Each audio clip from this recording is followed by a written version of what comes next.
සුබ දවසක් CSC kitchen එකට ඔයාලා සාදරයෙන් පිළිගන්නවා. මම අද බටු හදාගන්නේ බටු මාළුවක්. එහෙනම් බලමු මේ බටු එක කොහොමද උයාගන්නේ, මේකට මොනවද අවශ්‍ය කරන්නේ කියලා. වීඩියෝ එකට යන්න කලින් ඔයාලා තාම මම subscribe කරලා නැත්නම් subscribe කරලා ළඟම තියෙන bell icon එකත් click කරලා වීඩියෝ එකට එකතු වෙමු. මම අද උයන්න යන්නේ මේ බටු. මේකට කියන්නේ අහස් බටු කියලා. මේකට තව කොළ කන බටු කියලාත් කියනවා. මම දැන් මේකේ මේ කොටස අයින් කරලා මේ ටික හොඳට මේ හොදගෙන ඉන්නම්.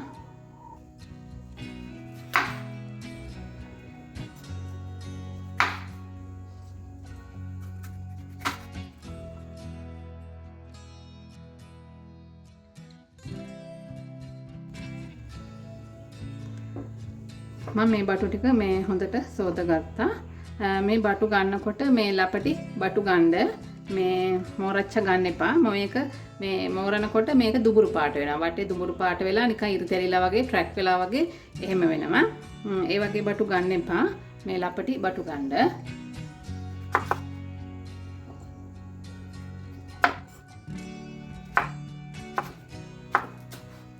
මේකේ ඇට එහෙම ඉවත් කරන්නේ මේ විදිහට නිකන් කපලා ගන්න. ඇට එහෙම අයින් කරන්නේ මේ විදිහට කපලා ගන්න. මම බටු ටික ඔක්කොම මේ විදිහට කපා ගන්නවා.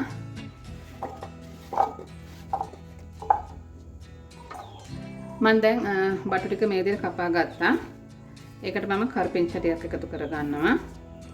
රම්පේ කෑල්ලක් මේ විදිහට කපලා එකතු කර ගන්නවා.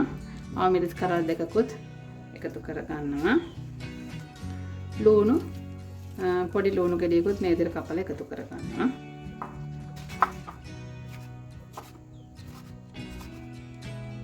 තක්කාලි ගෙඩියකුත් මේ විදිහට කපලා එකතු කර ගන්නවා.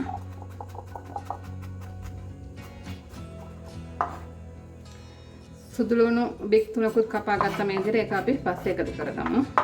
මම දැන් මේකට එකතු කර ගන්නවා කුරුඳු පොතු කෑල්ල, උළුහා තේ හැඳි භාගයක්, ලුණු තේ හැඳක්, කහ කුඩු තේ හැඳි භාගයක්, අමුතුන පහ කුඩු තේ හැඳි භාගයක්, මිරිස් කුඩු තේ හැඳක්.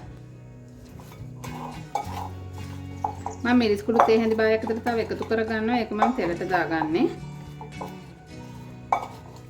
ඔයගලන්ට මිරිස්සෙම අවශ්‍ය ප්‍රමාණයට එකතු කරගන්න. හරි මම දැන් මේ ටික කලවම් කරගත්තා. මම දැන් හට්ටියක් අරගෙන ඒක ලිපේ තියාගත්තා. මම දැන් පොල් තෙල් ටිකක් එකතු කරගන්නවා. දැන් තෙල් ටික රත් වෙලා තියෙන්නේ. මම දැන් අබ ටිකක් එකතු කරගන්නවා.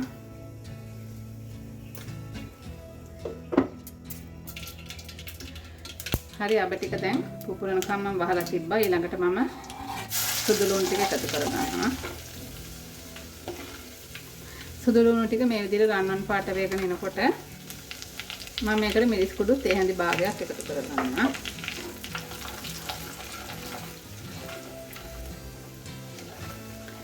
මිරිස් කුඩු ටික දාලා ඊළඟට මේ බටු ටික එකතු කරගන්නවා.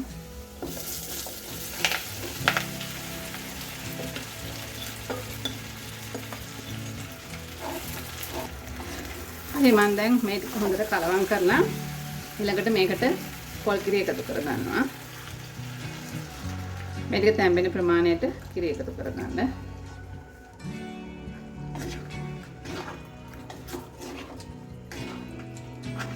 මේ බටු යනකොට මූඩියකින් වහන්න නැතුව උයා ගන්න. මොකද මේකේ මේ සයනයිඩ් අන්තර්ගතයි කියලා කියනවා. දැන් අපි මඤ්ඤොක්කා තම්බන කොටත් වහලා තම්බ ගන්න නෑනේ. ඒ විදිහට මේකත් වහන්න නැතුව උයා ගන්න. මේක මේ ගොඩාක් ගුණ මේ කෑමක්. අපි දැන් මේක මේ විදිහට උයාගමු. මේ බටු වල පොඩි තිත්ත රසක් තියෙනවා. ලොකු තිත්ත රසක් එහෙම නෙමෙයි. මේ ඒකට හරිම රසයි මේ බටු එක. දැන් බාගෙට මේ ටික තැම්බෙලා තියෙන්නේ. මේක දැන් මම මේ ටිකක් අඩු ගින්දරේ තැම්බෙලා හොඳට තෙල් පැදලා එන්න මේ විදිහටම ලිපේ තියා ගන්නවා.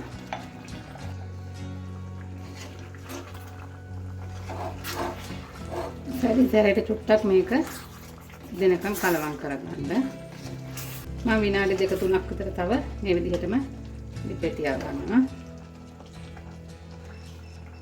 හරි මම දැන් ලිප ඔෆ් කරගත්තා.